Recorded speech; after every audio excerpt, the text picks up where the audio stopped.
বাতাসের শোঁ-শোঁ শব্দ আর পাখির কলরবে মুহূর্তেই মনটা আনমনে হয়ে গিয়েছিল। কিন্তু আনমনে মনে বসে না থেকে আমি দৌড়ে গিয়েছিলাম আম কুড়াতে। সবার সাথে আজকে সেই গল্পটাই চলো শেয়ার করি।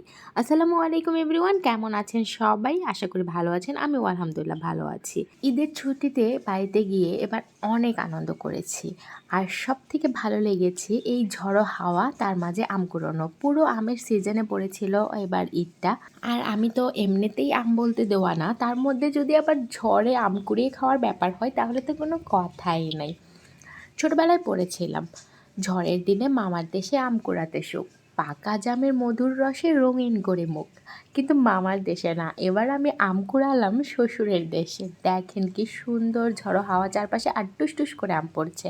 একটা দুটা করে আমি কতগুলো আম কুড়াই ফেলছি। এই আমগুলো দেখতে ছোট হলেও খেতে এত মজা।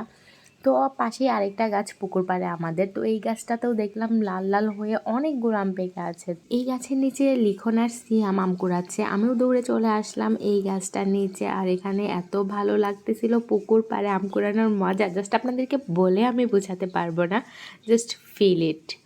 তো লিখন আর থাকতে পারলো না রাস্তায়, ও নেমে গিয়েছে ঢালে। আর সিয়াম তো অলরেডি ঢাল থেকে অনেকগুলো আম কুড়িয়ে ফেলেছে। এবার দেখেন আমি যে রাস্তায় একটা পাইছি, কুড়াই ফেললাম। দেখেন জাস্ট সিয়ামের হাতে কতগুলা পাকা পাকা আম।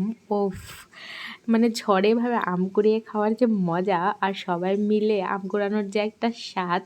তো আমিও আর থাকতে পারলাম না, আমিও নেমে গেলাম ঢালে। আমি আসলে ঢালে আম কুড়াতে নামিনি, আমার দেবর সিয়াম ও এই পলি ব্যাগটা চাচ্ছিল, কারণ ওর হাতে জায়গা হচ্ছিল না এতগুলো আম ও আমগুলো রাখবে।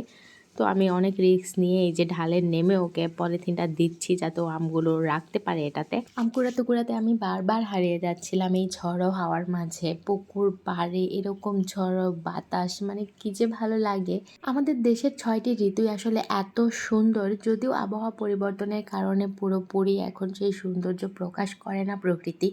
তারপরেও কিন্তু ফিল করলে দেখবেন যে 6টা ঋতুর আলাদা আলাদা একটা রূপ আছে, আলাদা আলাদা একটা সৌন্দর্য আছে, আছে আলাদা রকমের একটা মায়া।